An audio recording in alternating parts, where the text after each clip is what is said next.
Do you feel like you are playing whack-a-mole, constantly putting out fires in your organization? Are others and you clear on the real reason behind most problems?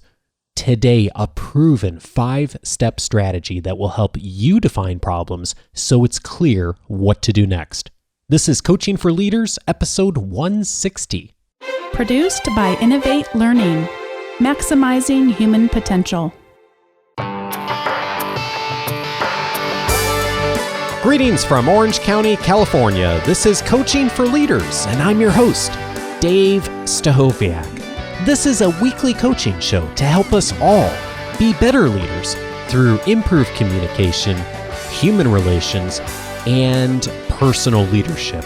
Welcome back to the ongoing conversation we have here every week on how we can be more effective as a leader for not only our organizations and for the people we work with, but also for our own careers too. And I am really glad you've joined us today because we're going to talk strategy today. And strategy is a topic that is an important one for leaders. And strategy is also sometimes the things that can get us into trouble if we don't approach it in the best possible way. And one piece of every strategy is thinking through how we are solving problems, and are the problems that are on our plate problems that are worth tackling. And I'm so glad that I have with me today someone who has done a lot of thinking, coaching, training, facilitating leaders around this, and that is Michael Cooper. He goes by Coop, and Michael is an executive coach, trainer,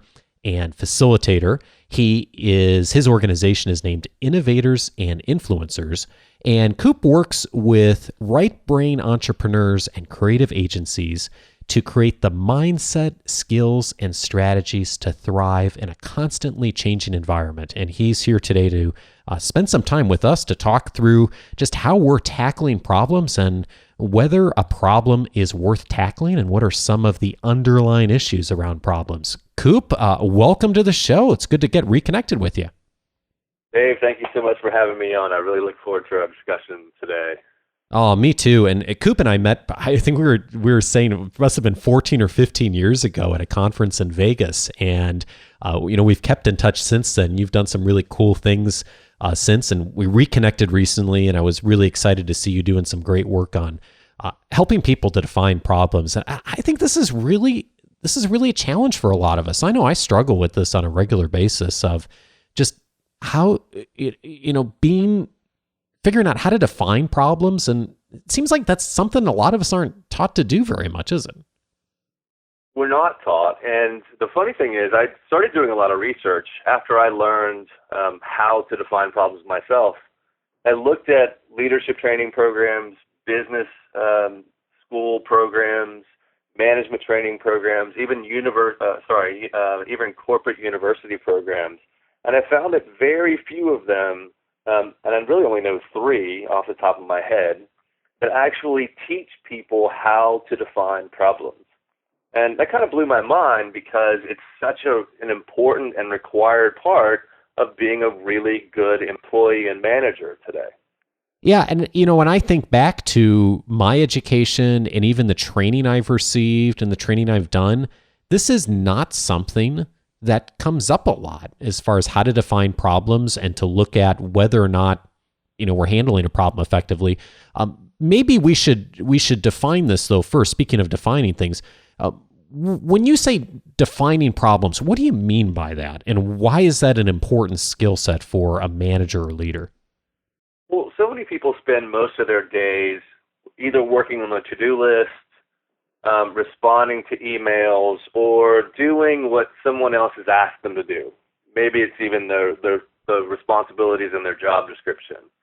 But most of those tasks or deliverables or requests are actually solving a problem. But most people don't know what problem it's actually solving. And so defining a problem is really getting very, very clear and distilling down as simply as possible which problem you're actually solving. And that could mean, most people, they may have a high-level understanding of the problem, but when they actually define it properly, they often figure out that, what I was working on, because I didn't really understand the real problem or the source of the problem, I wasn't actually effective in what I was doing. So we find that a lot of people end up wasting a lot of time and resources because the problems aren't defined clearly. Paint a picture for me, Coop, on how this plays out in real life. What's a time you've worked with a leader or an organization and that problem didn't come through clearly or wasn't defined clearly, and as a result, that ended up being not the way to go, or ended up wasting effort or time and resources? So I learned this process about 10 years ago now, and I can tell you I use it every single day with every client in every organization that I work with. So I could literally give you hundreds of examples, but I'll give you a couple just because I think your listeners will resonate with these. A recent company I worked with said they had a problem with employee engagement. And I'm sure a lot of people have heard that. The Gallup has come out with a survey that said 75% of employees are disengaged and things like that. So this particular company, I started asking the question. So, and how I'm going to demonstrate here how to define a problem. We'll go over the process a little bit later and use some others as examples.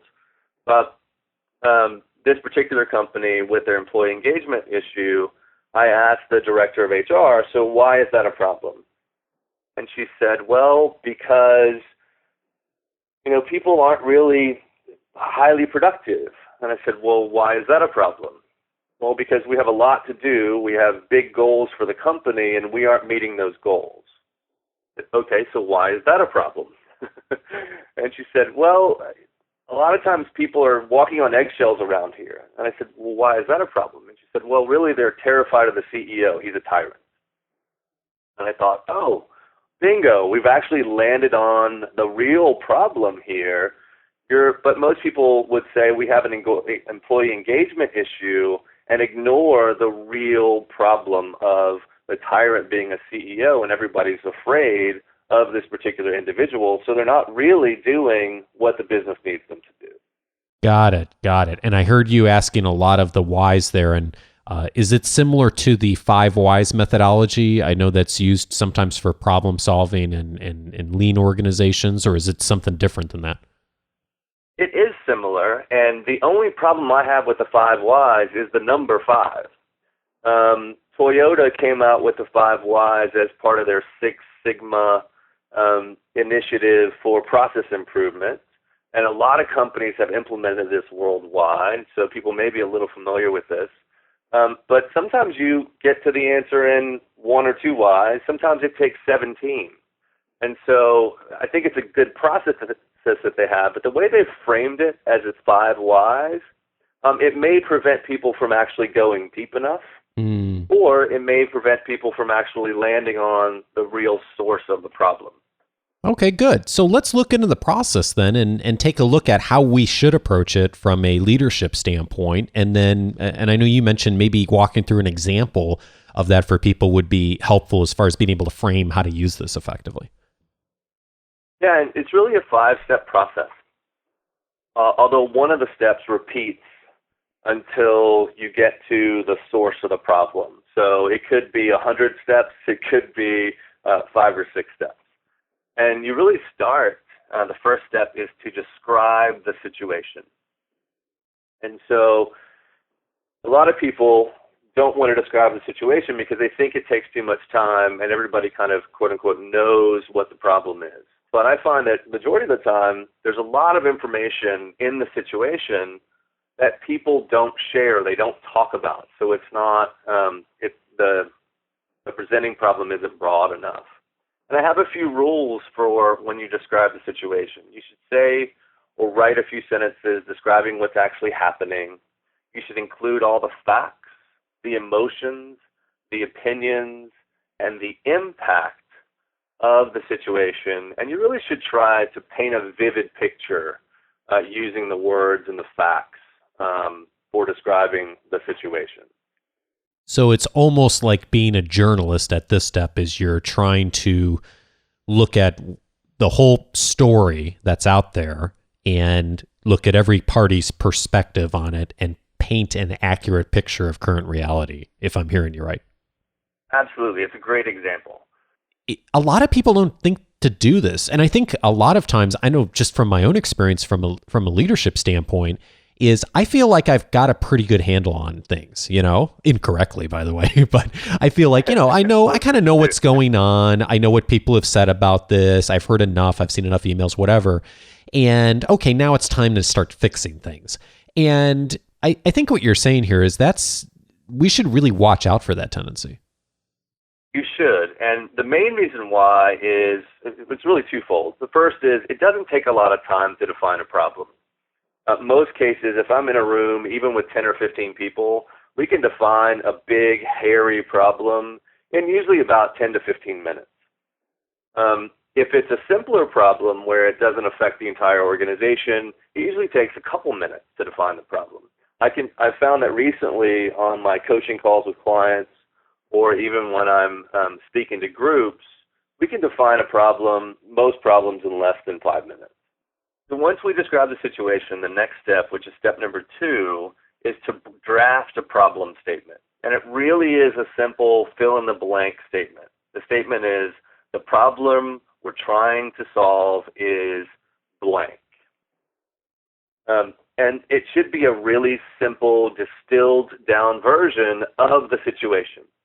Now, the first time you draft this, know that it's probably not going to be the actual problem. The reason we have the next step, which is number 3, which is ask, why is that a problem? And we do that on repeat, is because usually when we try to define a problem in the draft problem statement, it's still the presenting problem. And so you don't need to get it perfect at all at the beginning. It can be really quick. It can be really kind of loose. And as long as you have all the kind of facts distilled down, it should be really simple to draft that first problem statement.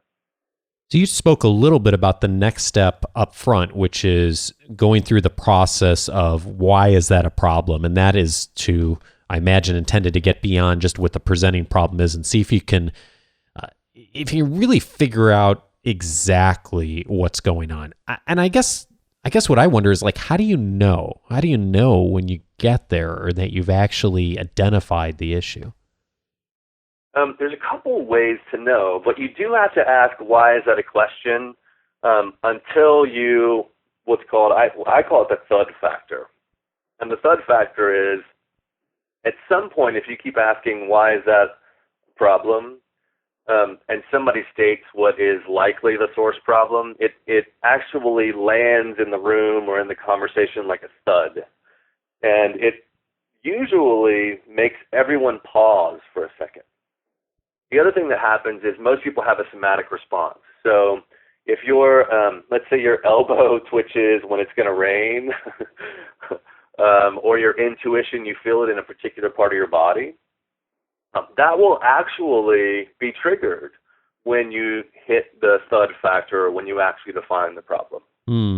So almost like when that HR leader said to you, the CEO is a tyrant, that was one of those hit bottom thud moments, huh? Absolutely. It hit me and it hit her. It's the first time she'd ever said it out loud. And I could even tell she was a little shocked that it came out of her mouth. So we get to the point, hopefully, where we get some clarity on what the real problem is that we're trying to address.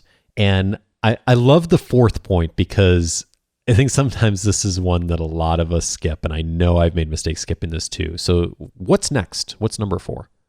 So after you ask, what's that a problem, or why is that a problem, and you get to what you think the source problem is, then you have to really ask yourself, okay, is this the real problem?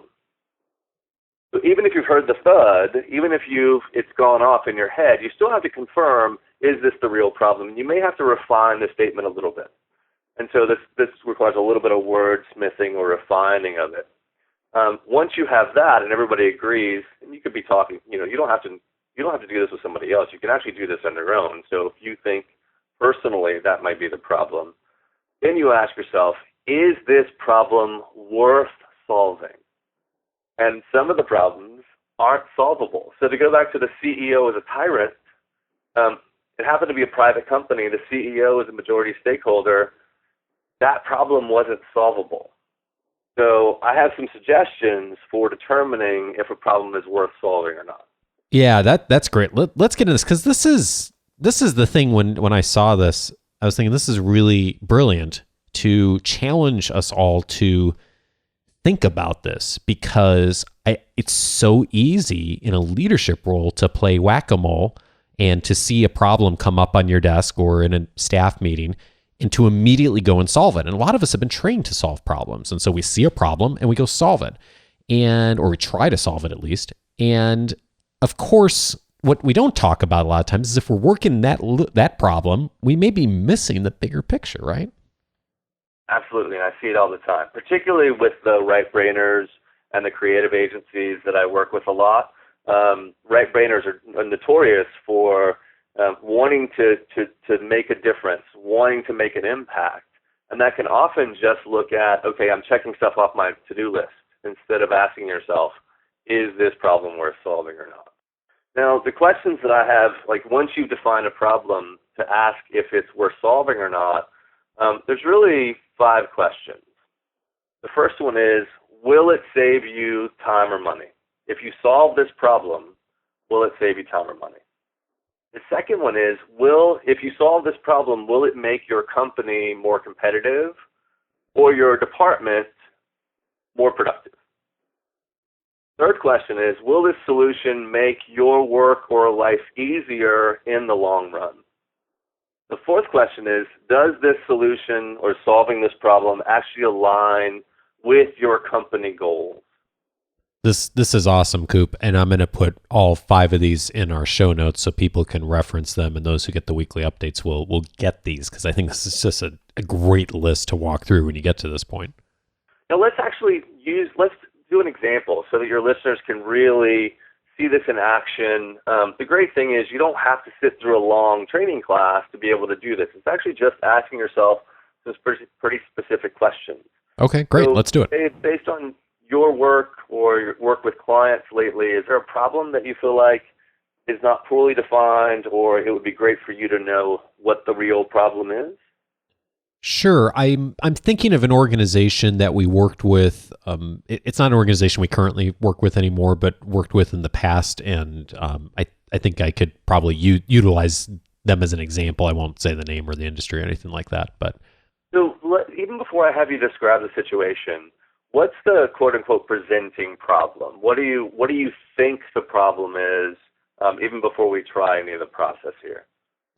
Presenting problem would be decline in revenue. Okay, great. Organization was doing well for a long time and then gradually has started to decline.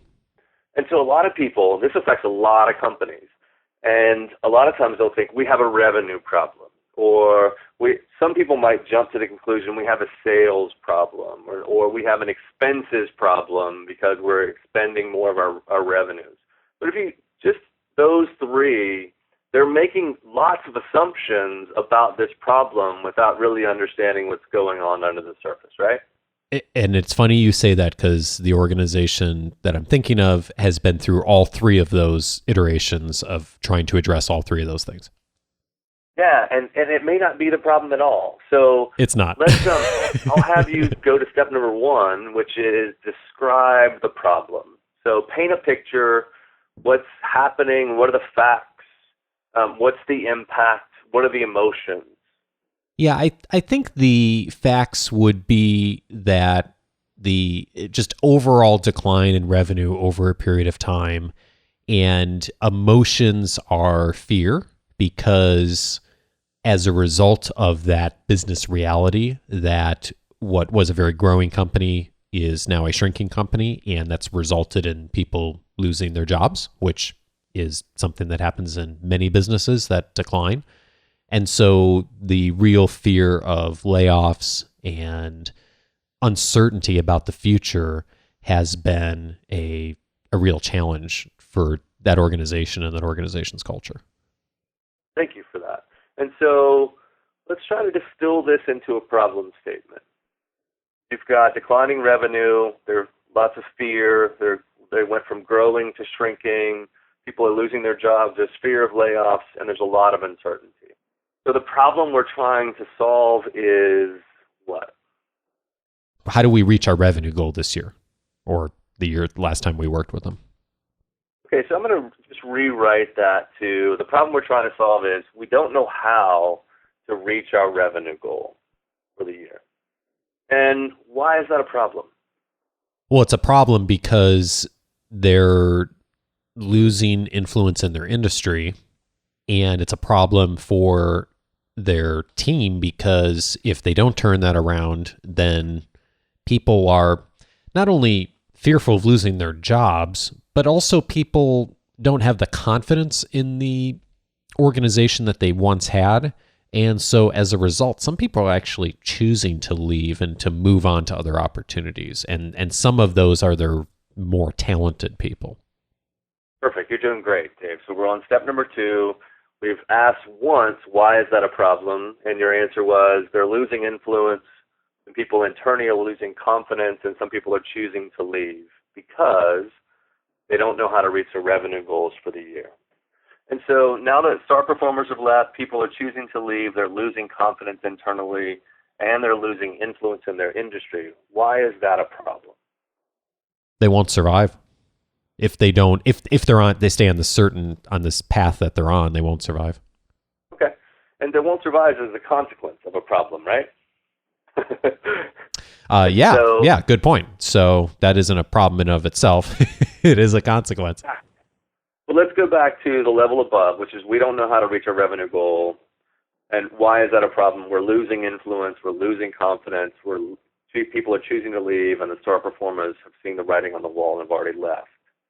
Yeah, and that's where we ended up before we got to a consequence. Exactly. Which means that, we have to really reevaluate this.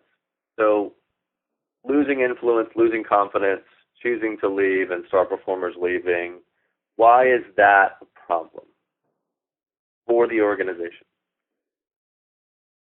They can't do what they want to do without those key people and without the confidence in their organization that they can affect change. And so the next layer problem is this company can't reach their goals without the key people feeling confident in their prospects or their possibility, right? Yes, I think that's accurate. Okay. And if they can't reach their goals without the key people really being invested and confident, why is that a problem? I'm trying to think of it not from a consequence standpoint. Yep. It's hard to switch from consequence to a deeper problem. Yeah, it is, because ultimately, because ultimately, that's very natural and normal process you're going through. Yeah, I'm having a hard time with that, because ultimately, the major consequence is the business shrinking substantially, or them just not being a key player in the industry anymore, which is not something they want, and they are concerned about that, very concerned about that. So I'm trying to move a level up there from thinking, like, what's the problem, though? And so may I make a suggestion? Yeah, please. Problem underneath the key people leaving, and they can't reach their goals because of the key people leaving, is they're losing their competitive advantage. They are indeed. That make sense? Yep, totally. And so if they're losing their competitive advantage, why is that a problem? They aren't the cool, hip company that they thought they were. Awesome. You just hit the thud. Did you feel it when you said it? Yeah. Yeah, I did.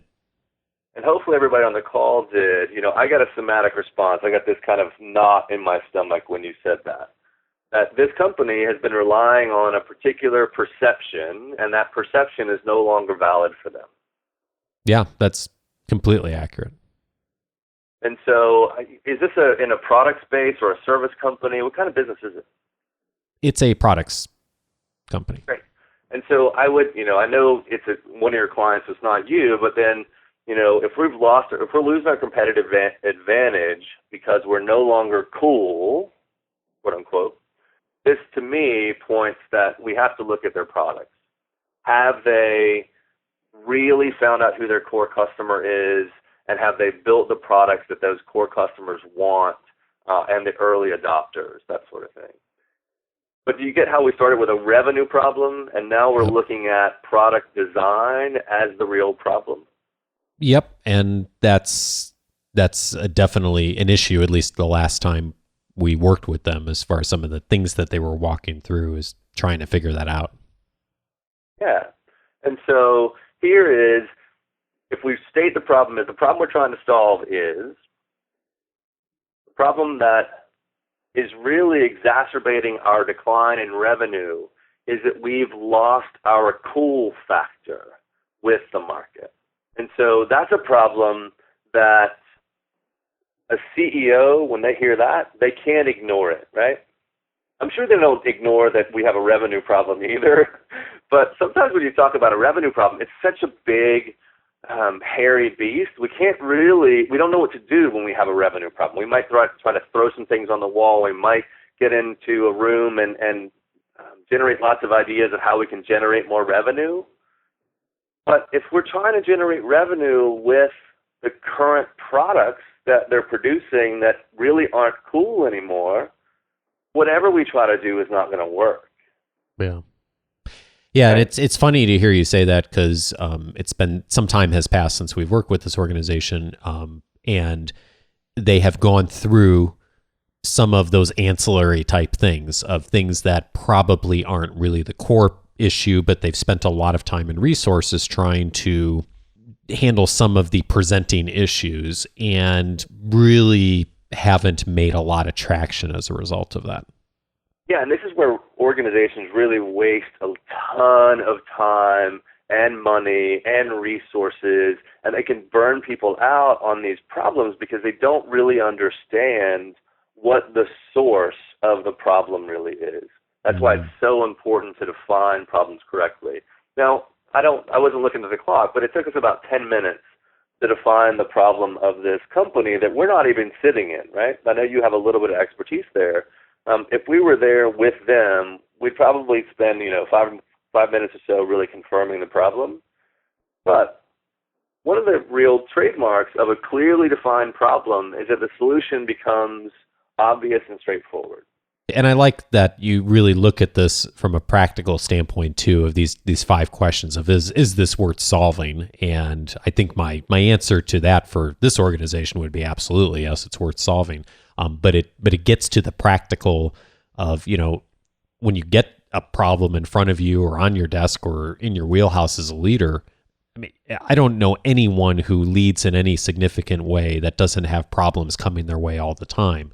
So it's a good framework to be able to utilize to make some decisions about what am I going to consciously spend the organization's time and resources and my time and resources on that's going to give us a result, and what are some things that I'm going to consciously set aside and say, you know what, this is a problem, but it's not one right now at least that's worth solving, because it's not going to do these things for our organization that are going to provide real results. I totally agree. And I would encourage all your listeners, and even you, Dave, to take out your to-do list and pick 1 or 2 things on your to-do list that you don't really know if it's worth your time, or you don't really know if it's a real problem or not. And use this process. Just practice. Here's what I think the problem is. Here's the situation. Let's distill down a problem statement and then ask, why is that a problem? Why is that a problem? Why is that a problem? I think it will really illustrate pretty quickly that you can be really strategic and use critical thinking skills to save yourself a lot of time and a lot of effort. And to also evaluate whether what you're working on is really worth spending time, energy, and resources on. Coop, I love it. A great perspective for all of us. Like you said, even if we're just looking at our own tasks and the things we've assumed we need to do on a daily, weekly basis, but also if we're looking at a broader organizational problem, to really figure out what's the problem and is it worth solving, and to give us a framework for doing that. So I so appreciate you doing this. And I think it may be helpful to just recap these 5 briefly here, because I think I messed up the ordering as we were talking. So I want to make sure that I define it clearly for our audience. So first and foremost, number 1, you said describe the situation, right? Right, absolutely. And really paint a picture with your words so that particularly if you're working with other people, they can see themselves or they can see vividly the situation. Secondly, completing the sentence, the problem we are trying to solve is, what's that we're trying to solve, right? Yep. And fill in the blank with the simplest statement possible. Distill it down as much as possible, but it's a starting point, so it doesn't have to be perfect. Number 3, why is that a problem? And you say, this is the part that could repeat. It may be the 5 whys, but it may be 4, it may be 12, just depending on when we get to that point where we hit the thud, we feel like we've got somewhere, right? Absolutely.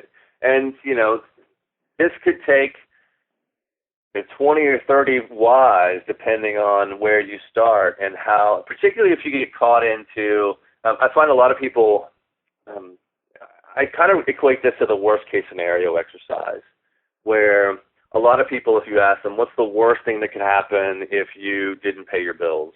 And they would say the next thing that would happen instead of the worst.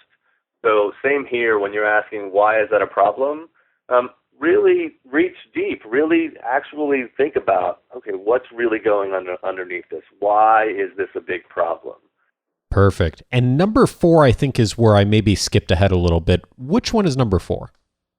Number 4 is really confirm or determine that this is the problem.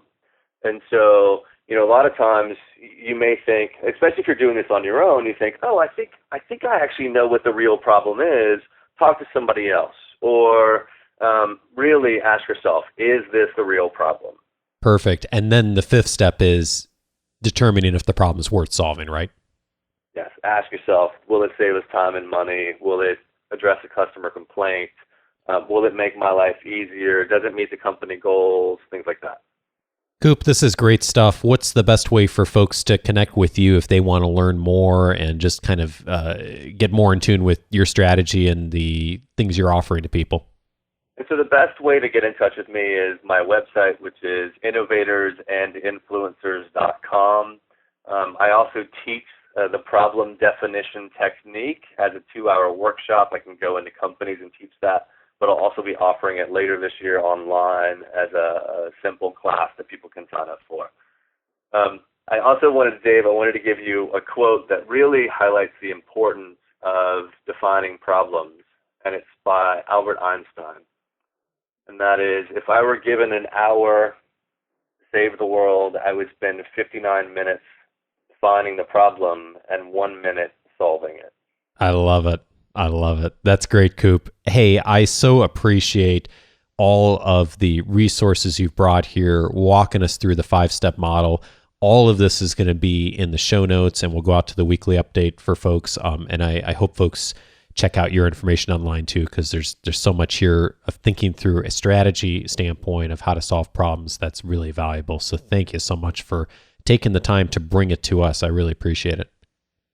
My pleasure. Thank you so much for having me, and I hope it's really helpful for people. And I hope they really start asking the question, are we solving the right problems or not, or which problem are we solving? Michael Coop Cooper is an executive coach, trainer, and facilitator, and he is with the organization Innovators and Influencers. Coop, always a pleasure, man. Thank you.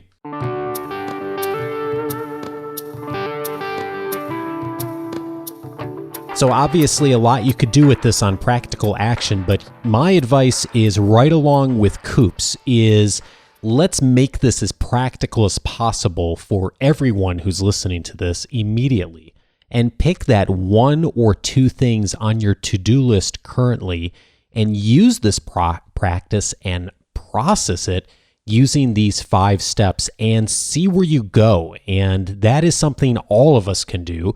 And it also is a good place to start because it gets us comfortable with the process, gets us understanding these 5 steps we can go through, and gives us something immediately that we can start to define more effectively. So I would absolutely encourage you to do that. And as you do so and you define problems, go ahead and join the conversation on the show notes for the website. I would love to hear your input on what has become more clear or what you've learned as a result of going through this process. And you can do that at coachingforleaders.com/160. And as always, I really welcome comments, questions, or feedback for this show or any future shows, and in particular, the Q&A show that's coming up next week for episode 161.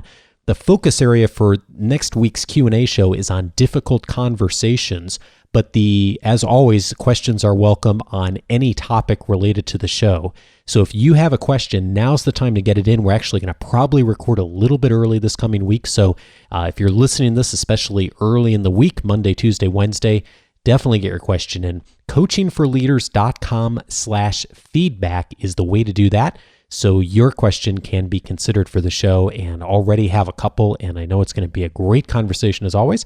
And Bonnie will be back, of course. So a final thought this week is just to say a huge thank you to all of you subscribed to the weekly update. When the last week and a half or so, I was on travel a little bit and missed some of the names last week. So there's a whole slew of folks this week. So a big special thank you to Steve Coe, Jia Zhao, Raju Kochar, Frank Blaylard, Sherry Hufford, Veronica Brand, Jose Geralt, Tim Weffler, Kristen Kanan, Manjul Saxena, Leticia Rosa, Pat Davis, Dana Shahar, Neer Lerner, hey Neer, Mark Crouch, David Mora, Tatiana Richard, Carrie Martin, Mustafa Hussein, Piet Swatelli, Peter Simmons, Dan Twig, Sean Moore, John Dawson, Douglas Carey, Kay Columbe, Aviz Robinette, hope I said that right, Carlos Agredano, Andrew Mugford, Peter Brown, Chuck Marks, Danny Al-Hassane, and last but not least, Lolo Mason. Thank you to all of you, and know that I love you all equally regardless of the pronunciation that I gave to your names. But thank you so much for joining the weekly update. And if you're just been listening to the show recently, or maybe this is your first episode listening, I do publish a weekly update every Wednesday. It includes the show notes for every single podcast I air on Monday, so it'll include the 5 steps that Coop went over in this episode and my notes on that. So you always get that in your email box. Plus, there's an additional article from me each week on something that'll help you to become a more effective leader. And in addition to that, if that's not enough, you get my guide to the 10 leadership books that will help you get better results from others, including the 2 books that I rely on weekly. So if you'd like to be a part of all of that, just go to coachingforleaders.com/subscribe. And that is the best way to get involved with the weekly update coming out every Wednesday. Hey, also this week, a huge thank you to 2 of you who took the time to write a written review on iTunes. Thank you so much to the person with the username Brass Blower, and also Brian Reese.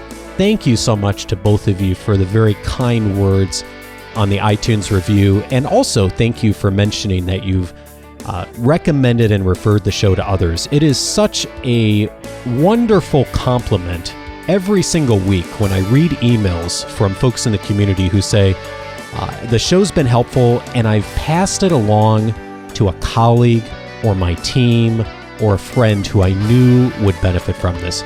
If you've ever done that, thank you. I am so grateful, and thank you for helping grow this community. And we'll be back next week for the Q&A show. Have a great week.